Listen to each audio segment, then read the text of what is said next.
সংবিধান সংস্কার পরিষদের সদস্য হিসেবে শপথ নিয়ে বিএনপির সঙ্গে উত্তেজনার মধ্যেই শপথ নিলেন জামাতের এমপিরা। তারা একসঙ্গে দুটি শপথই নিয়েছেন, প্রথমে এমপি হিসেবে, পরে সংবিধান সংস্কার পরিষদের সদস্য হিসেবে। গণভোটে হাঁ জয়যুক্ত হওয়ায় নিয়ম অনুযায়ী একজন সংসদ সদস্যকে দুটি শপথই নেয়ার কথা। এর আগে সংবিধান সংস্কার পরিষদের সদস্য হিসেবে শপথ নিয়ে বিএনপি ও জামায়াত ইসলাম সহ তার জোটের মধ্যে উত্তেজনা তৈরি হয়েছে। গণভোটে হাঁ জয়যুক্ত হওয়ায় নিয়ম অনুযায়ী একজন সংসদ সদস্যকে দুটি শপথ নেয়ার কথা, একটি এমপি হিসেবে, অন্যটি সংবিধান সংস্কার পরিষদের সদস্য হিসেবে।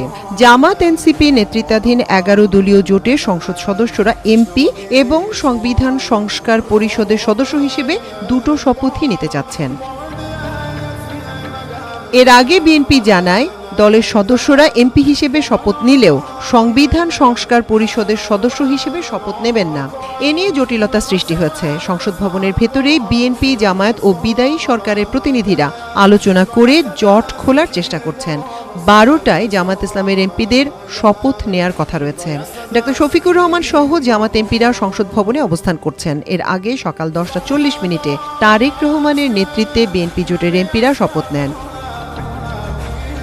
ত্রয়োদশ জাতীয় সংসদ নির্বাচনে নবনির্বাচিত সংসদ সদস্যরা মঙ্গলবার সকাল 11:15টার দিকে শপথ নিয়েছেন। একই দিন নির্বাচিত সংসদ সদস্যদের সংবিধান সংস্কার পরিষদের সদস্য হিসেবে শপথ নেয়ার কথা থাকলেও বিএনপি দলীয় সংসদ সদস্যরা সেই শপথ নেবেন না বলে জানিয়েছিলেন দলটির স্থায়ী কমিটির সদস্য সালাউদ্দিন আহমেদ।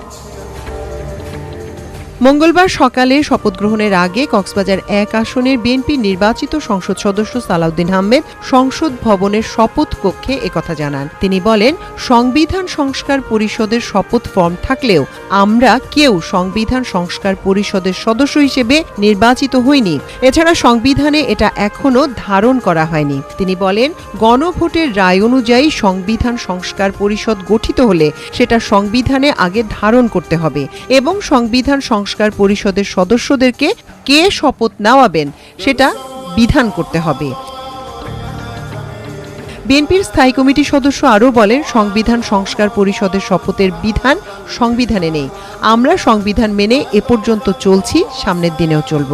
দলীয় চেয়ারম্যানের পক্ষ থেকে এই সিদ্ধান্ত জানাচ্ছেন বলেও জানিয়েছেন সালাউদ্দিন। গত বৃহস্পতিবার অর্থাৎ 12ই ফেব্রুয়ারি ত্রয়োদশ জাতীয় সংসদ নির্বাচনে তারেক রহমানের নেতৃত্বে বিএনপি জোট 211টি আসনে জয়লাভ করে নিরঙ্কুশ সংখ্যাগরিষ্ঠতা অর্জন করে। এটি বাংলাদেশের ইতিহাসে বিএনপির ষষ্ঠবারের মতো রাষ্ট্রীয় ক্ষমতায় আরোহণ। অন্যদিকে 77টি আসন নিয়ে সংসদে প্রধান বিরোধী দলের ভূমিকায় বসতে যাচ্ছে জামায়াতে ইসলামী ও এনসিপির নেতৃত্বাধীন 11 দলীয় জোট, যাদের সংসদীয় নেতা নির্বাচিত হতে যাচ্ছেন doctor Shafiqur Rahman. Multimedia desk,